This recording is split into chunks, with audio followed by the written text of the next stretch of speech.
guys, ganap nga ay samahan niyo muna ako mag-breakfast kahit alas 3 na ng hapon. Nakshoot ha.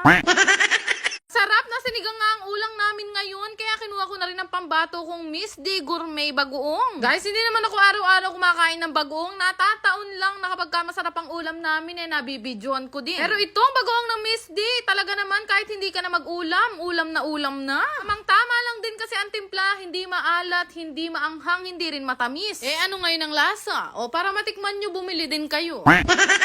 Sino-sino dyan ang gusto ng sinigang at hinahaluan ng bagoong? O ako lang ang gumagawa niya? Katapos ko ang kumain, gumayak na agad ang mabilisan ng Disney Princess dahil meron akong imimit na tao ngayong araw. Hindi ko nga kasama si Bebo dahil siya nga ay nasa farm kung saan ako lumaki. Kaya naman ako lang ang nagdadrive dito kay Stacy at ako nga ay papunta ngayon ng Apalit, Pampanga. Mga nagtatanong kung paano pumunta sa samjihan ko, pwede nyo naman i-waste, ilagay nyo lang Heart and Soulmate X Mengay Vlog. Pulilan, Bulacan nga, abutin lang naman ng 30 minutes yung biyahe ko, wala namang ka-traffic dyan. Kahit naman matraffic tayo, basta ang tugtog pantropiko, hindi init ang ulo natin, aminin nyo yan.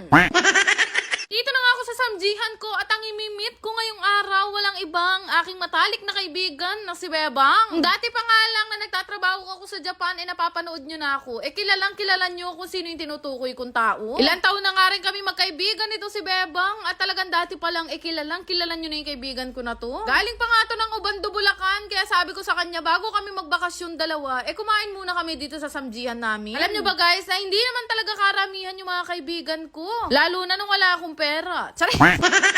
So, sobrang thankful talaga ako na meron akong isang kaibigan na kagaya talaga nitong si Bebang. Aminin nyo man o hindi, meron tayong isang kaibigan na kahit sa pagligo kasama natin. Totoo yun guys, at itong si Bebang, Diyos ko, ikit na nangan ka ako. Naksyutan. Tapos nga kami mag-samji, nagpasundo lang ako kay Bebo dahil siya nga ang maghahatid sa amin papunta ng San Fernando, Pampanga. Nag-book kasi ako ng staycation doon para sa amin tatlo sana ni Bebang at saka ni Ate. Kaya lang si Ate ay hindi nga daw pwede ngayong araw. Kaya naman kami dalawa na lang ni Bebang ang tutuloy at naganap na nga kami ng mga pwede namin baunin sa staycation. Ito pala sa 7-Eleven, wala silang mga tindang frozen. Kaya sabi ko kay Bebang, kung ano na lang yung mga pwede naming dalhin na namin, mahirap ang walang pagkain. Huling pagkikita nga namin ni Bebang noong January pa, nung panahong nag-propose sa akin si Bebo.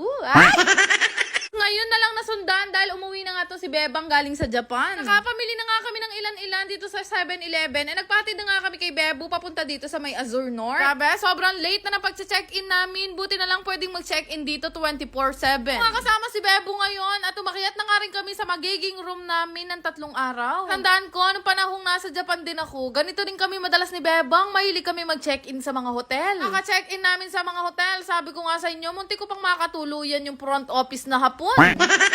Ngale, panay na ako mo siguro mag-Ohio gozaimasu.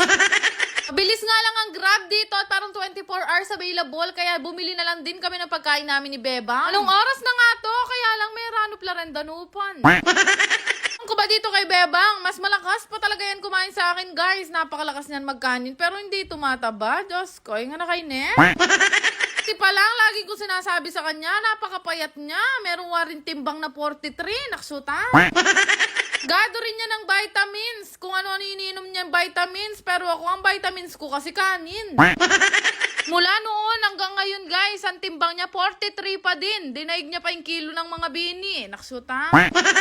Hindi na nga ako nakapag-video afternoon dahil kami nga ay namahinga at nanood na nga ng Netflix. Kinabukasan nga, mas nauna ako nagising kay Bebang at ako agad ay nag-skincare na. Siyempre, hindi tayo matatawag na Disney Princess kapag hindi tayo nag-skincare. Kahit saan lupalop man ako magpunta, palagi kong bit-bit ang beauty derm. Pag nasimulan nyo na kasi mag-skincare, ma-addict na kayo, lalo na kapag nakikita nyong umi-effect sa skin nyo. Tapos kung maghilamos, nag-toner na rin ako.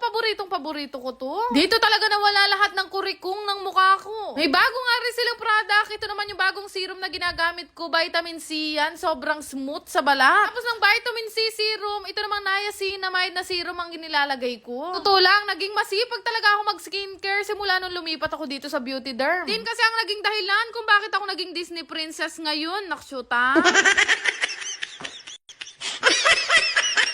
Yan lang naman. Salamat!